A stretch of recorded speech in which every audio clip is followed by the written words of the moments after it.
So we're gonna make a cobbler. Now, cobbler is one of those desserts that fall in the family of crisp and crumble. Sometimes you get confused. We won't debate the difference between crumble, cobbler, and crisp today. I'll just say cobbler, it usually has more of a almost biscuit cake-like topping versus like a crunchy, crumbly granola like the other two. So that's what we're going for. We're gonna make this sort of cake-like topping, and we're kind of going to the theme. I was thinking of carrot cake. You know, carrot cake is a nice veggie, even though they add way too much sugar, probably not enough carrots. And we're going to use some root vegetables. So we have, like Chrissy said, some grated parsnip. Again, box grater, cheese grater, just grate it into, little shavings. I also use some carrot. I have these nice yellow carrots in there. Any root vegetable works. Celery root, like we used before, would be fantastic in this. Rutabaga, beets. Parsnip, beets. Yeah, red beets. Oh, that look wild for Valentine's Day. Really cool. So grated in here, root vegetable, and we're going to put it into our dry ingredients. So I have 1.5 cups of red fife. Any whole grain flour works well. Not many people are fans of the whole wheat, traditional whole wheat flour. That's because it usually has thicker bran in it. But the red fife, I find they break it down, they mill it down pretty well, so it's not as gritty. You're still getting all of the fiber, and it's a complete whole grain. Baking soda, baking powder, cinnamon. Mix it up. We put just a little pinch of salt in there, and then throw our grated root veg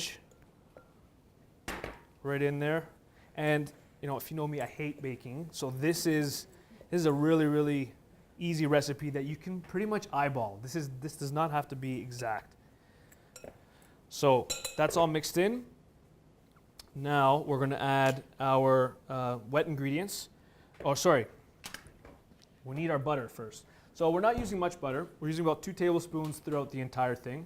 The important thing here is that it's chilled, that it's really, really cold. That way it sort of retains its shape and it gives you that sort of rise, that sort of flakiness that you want. If it was melted, then it would just make it a little flat. So I was listening some of the time in pastry class. And what I'm doing here is just working the cold butter. And it's not a lot. This is 2 tablespoons for the entire thing. So this is a nice way to, you can use ingredients like butter in small doses, and then 2 tablespoons in this recipe would serve 6 people? Yeah, 6 to 8 people. 6 to 8 people, so you're really getting a small amount. So that goes in, and it's so now I have my flour mixture. It's kind of chunky from the butter and from all those carrots and parsnips. Now wet ingredients. So 1/2 cup of, honestly, any liquid. Just nothing too acidic. No orange juice? No orange juice. That wouldn't taste good. But any milk alternative, so you can use almond milk. I'm actually using buttermilk because I like that sort of twang. I didn't want to use twang, but I'm going to use twang in it. Tang.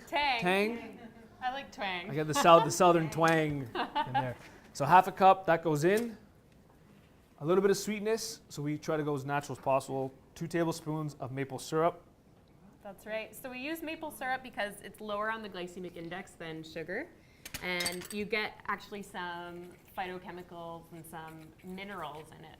So, anytime you're picking something that's going to add some fat or some sweetness to your day, think about, am I getting some nutrition out of this to really make it worth it? And it has a great flavor.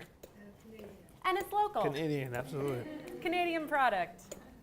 So we're going to mix it up just until it forms a kind of wet, sticky batter, kind of like this. So that's perfect. Now there's no eggs in here, so I want the baking soda, the baking powder to activate a little bit, and it helps that I put the buttermilk because the buttermilk is slightly acidic, so that'll start to get everything going. So I'll just put this to the side and then make my filling, again, really easy. So this is like the easiest filling for anything. Frozen cherries. They sell these at regular grocery stores now.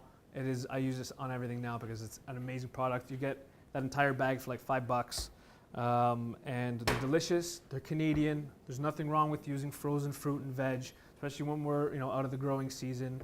So a little bit of lemon zest. I'm making this very simple. Lemon zest, and I like ginger, so I'm gonna put ginger. But you can put cinnamon. You can put just the lemon zest. You can even go crazy, put maybe some thyme or some rosemary. Like, I don't know, just try something different. A little ginger, a little bit of the lemon zest, and about just a tablespoon. I don't need much. The cherries are pretty sweet on its own. And what's going to happen is this, when you work with these frozen fruits, what's kind of cool is right now it just looks like frozen fruit. But when it starts to heat, it creates this sort of natural syrup in there that is really, really tasty, really delicious. So that's it. Cherries, going to flatten it out. You can even use blueberries. Oh, yeah. In here would be great. Raspberries. Raspberries, blackberries. And you can use a spoon, or what they traditionally do is just use an ice cream scoop and sort of just scoop it and put it like in erratic places. It's not supposed to be like a perfect pie that goes over. It's supposed to just be a mess all over the place. Yeah, it does look like these little biscuits. Yeah. Now I use a smaller dish than what I put on there. So you can use any sort of, you can even make them individual, little ramekins. That'd be fantastic. So that goes in the oven just like this, 350 for about 40 minutes. So that's it. So that melts on top. These like sort of sweet and savory biscuits. You can even top it maybe with a little bit more lemon zest. That's it.